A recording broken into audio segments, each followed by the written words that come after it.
different in 1959 when the Oregon Legislature created the Oregon State Marine Board to make boating safer.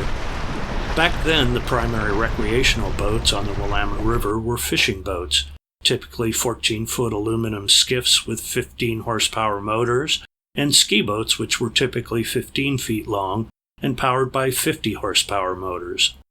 There were fewer boats back then, and lightweight hulls and small motors did not inflict much damage. Things have changed since then. In particular, wake boats began to appear on the river about 15 years ago. The ones currently used on the Willamette can range up to 25 feet long, weigh over 12,000 pounds when fully loaded, and have motors that put out over 400 horsepower.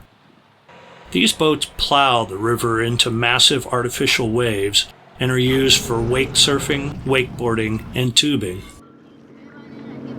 Across the country, complaints have arisen about the damage these boats cause to the environment and property, as well as spoiling the enjoyment of water bodies by other users. The Willamette River has been hit especially hard because of its relatively narrow width and limited ability to dissipate boat wakes.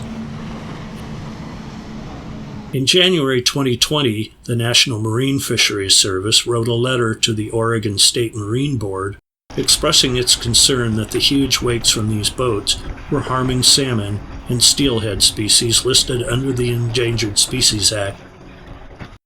A study done by the Australian Maritime College on the Newberg Pool section of the river concluded that the wave energy from wake surfing warranted the adoption of special regulations to protect the river from these boats.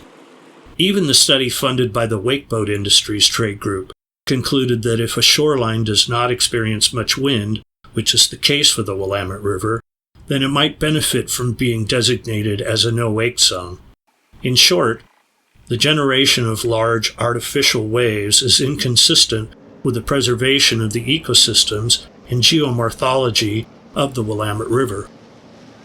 Acting in response to reports of widespread damage to shoreline property and multiple complaints of swamped, capsized, and destroyed boats, the Oregon State Marine Board adopted a patchwork of rules for different parts of the river. In 2019, rules were adopted for the Newberg Pool that put limits on the distances that wakeboarders and tubers can be from docks and restricts wake surfing to 2 one-mile zones. In 2020, the Marine Board adopted rules that prohibit towed sports near the Selwood Bridge and Ross Island during the summer months.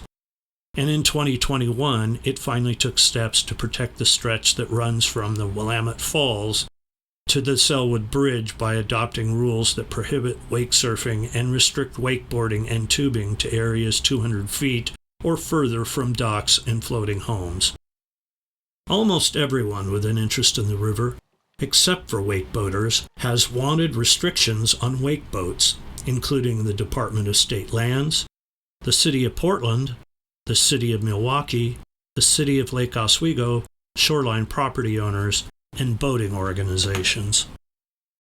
These rules are progress, but are likely not enough, because they focus on property damage and do not address the issues of safety and damage to undeveloped shorelines. Furthermore, wake boats can make huge waves even when they're not towing anything. And while it may be true that wake boats create larger wakes when wake surfing than when wakeboarding, the waves generated by both activities are high in energy and problematic. Tubing does not even require a wake boat, but is more problematic when done with such boats.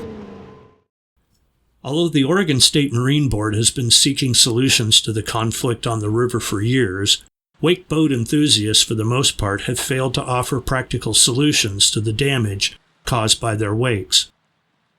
One of their standard lines is that education will be sufficient to solve the problems. However, wakeboaters have never explained how education overcomes the fact that these boats send huge waves that travel hundreds of feet within the confines of a narrow river. Seriously, is education really necessary to understand that a boat purchased with the intent to make monster waves cannot pass 30 feet from other boats and 45 feet from a dock without posing a danger to persons and property? Another standard line is that enforcement of existing rules would be sufficient to solve the problems that wakeboats cause. Naturally, wakeboaters never specify which rules should be enforced.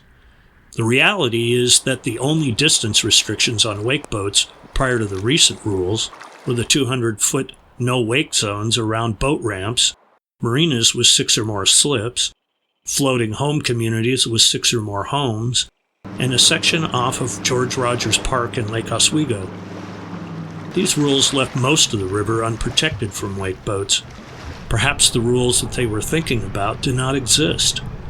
Many wakeboaters seem to believe that there is a rule that limits paddlecraft to the very fringes of the river and gives wakeboats the right to hog the rest of it. There is no such rule. The other standard line is based on privilege. In other words, because they think that wakesurfing is fun, the fact that it harms the environment, damages city and private property, and ruins the river experience for other people is not important. The reality is that the Willamette runs through the heart of the state's most populated area and has the most diverse use of any water body in the state. Among the people who have traditionally enjoyed using this part of the river are anglers, cruisers, recreational boaters, water skiers, paddlers, rowers, swimmers, beachgoers, and nature enthusiasts.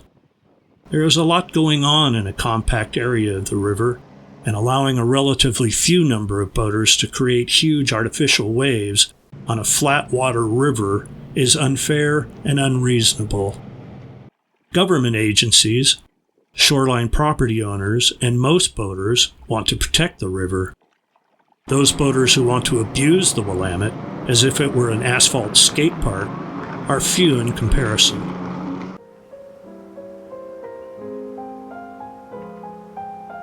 It's a valuable river. We should take better care of it.